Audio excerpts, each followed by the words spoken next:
Assalamualaikum warahmatullahi wabarakatuh. Kembali lagi di channel Latazan ID, tempat media kisah Islami dan para wali.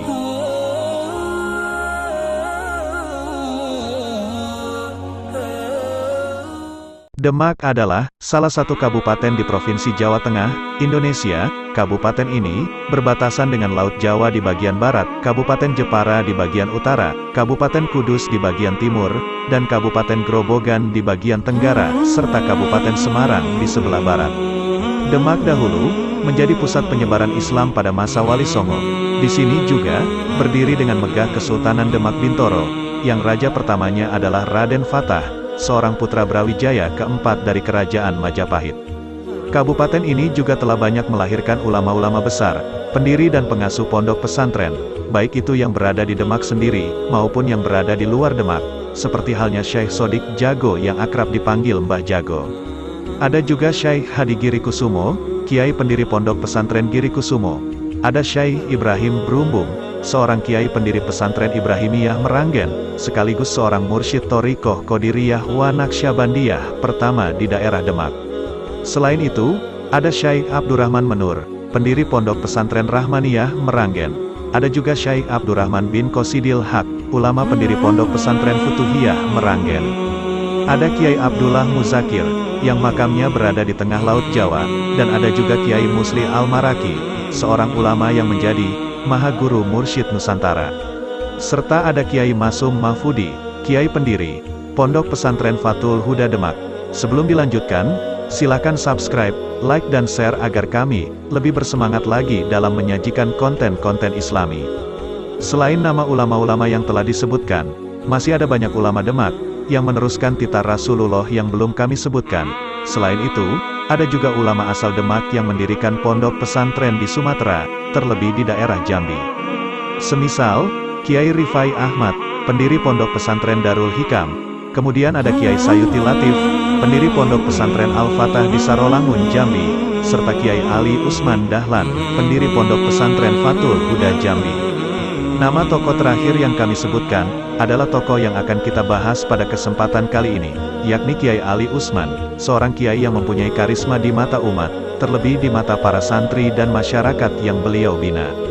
Kebesaran pondok pesantren Fathul Huda, Jalan Rampai Unit 9 Sukadamai, Rimbowulu Tebo Jambi tidak lepas dari kebesaran Kiai Ali Usman Dahlan, seorang ulama wirai, yang ahli riyadoh, selaku muasis pondok pesantren Fathul Huda Jambi. Kiai Ali Usman bin Dahlan lahir di Demak, tepatnya di Dusun Moropatar, pada tanggal 5 Maret tahun 1943 Masehi. Beliau adalah putra pertama dari pasangan Kiai Dahlan dan Nyai Salamah. Sebenarnya Kiai Usman memiliki saudara kembar, namun saudaranya meninggal saat dilahirkan. Waktu itu, nama yang disematkan orang tuanya kepada Kiai Usman adalah Saman, sedang saudara kembarnya adalah Samin. Selanjutnya, disebut Saman sampai beliau mengaji di pondok pesantren Fathul Huda, Karanggawang. Nama Ali Usman, beliau peroleh dari gurunya, Kiai Masum Mahfudi. Sedari kecil, Kiai Ali Usman hidup dalam kesederhanaan yang begitu penuh suka duka. Masa kanak-kanak beliau tidak seperti kebanyakan anak kecil pada umumnya yang dihabiskan bersama kedua orang tuanya. Mendapatkan curahan kasih sayang dan balutan kemesraan, serta didikan dari kedua orang tuanya, Kiai Usman ditakdirkan menjadi anak yatim piatu. Ibunya meninggal saat ia masih bayi, dan ayahnya meninggal ketika ia umur 3 tahun. Selepas itu, Kiai Ali Usman diasuh oleh Nyai Kasmona, seorang mbok rondo yang miskin. Masa kanak-kanak Kiai Ali Usman dihabiskan untuk mengais asa dalam hidup, mencari kayu bakar, lalu ia jual dan mencari serabutan agar bisa membantu perekonomian ibu angkatnya, yakni Nyai Kasmona. Beliau waktu itu sangat sederhana dalam segi kehidupan, makanan dan berpakaian. Setiap hari makan seadanya hingga kadangkala tidak ada sesuap nasi yang bertengger di perutnya. Walaupun Kiai Usman hidup serba kekurangan, tapi beliau tetap nyantri, belajar ilmu agama kepada Kiai Maksum Mahfudi di pondok pesantren Fathul Huda. Di pesantren ini, beliau digembleng hingga kelak menjadi seorang kiai pendiri pondok pesantren. Perjuangan beliau dalam menuntut ilmu sungguh luar biasa.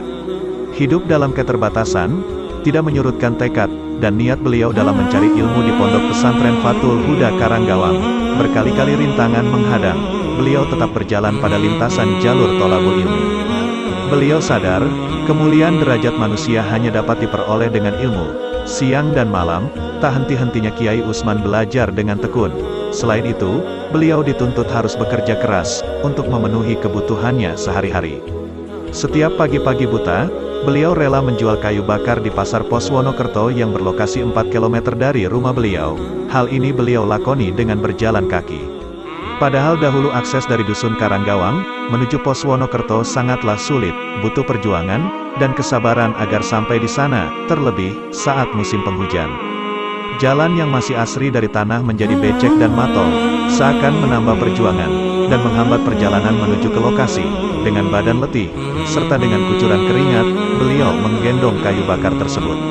Setelah bersusah payah menuntut ilmu, dan merasakan getirnya kehidupan, Kiai Utsman dikenal menjadi santri yang alim, hingga Kiai Zuhdi terpesona kepadanya, dan mengambil menantu Kiai Utsman. Yakni, dinikahkan dengan putrinya, yaitu Nyai Isyatur Radiah. Atas pernikahan tersebut, beliau dikaruniai 5 putra-putri, yaitu Ning Masrurotun Afifah, Ning Nafiatun Nasiroh, Gus Muhajir Ali, Gus Ahmad Anwar Ali, dan Gus Syarifuddin Ali. Kiai Utsman dikenal sebagai kiai yang suka riyadoh, hidup sederhana dan optimal dalam berkhidmah kepada para gurunya, terlebih kepada Kiai Masum Mahfudi. Pada masa itu banyak santri yang belajar kepada beliau, baik dari kampung sendiri, maupun kampung tetangga. Setelah beberapa tahun hidup di Dusun Moropatar, Kiai Utsman berniat hijrah ke Sumatera. Pada mulanya beliau pergi ke Lampung, namun pada hijrah pertama ini beliau gagal. Kemudian beliau hijrah lagi kedua kalinya, yaitu di daerah Jambi.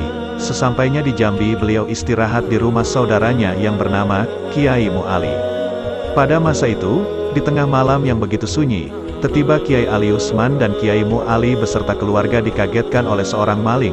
Harta yang berharga di rumah tersebut ludes dicuri maling, termasuk semua uang yang Kiai Ali Utsman bawa dari Jawa.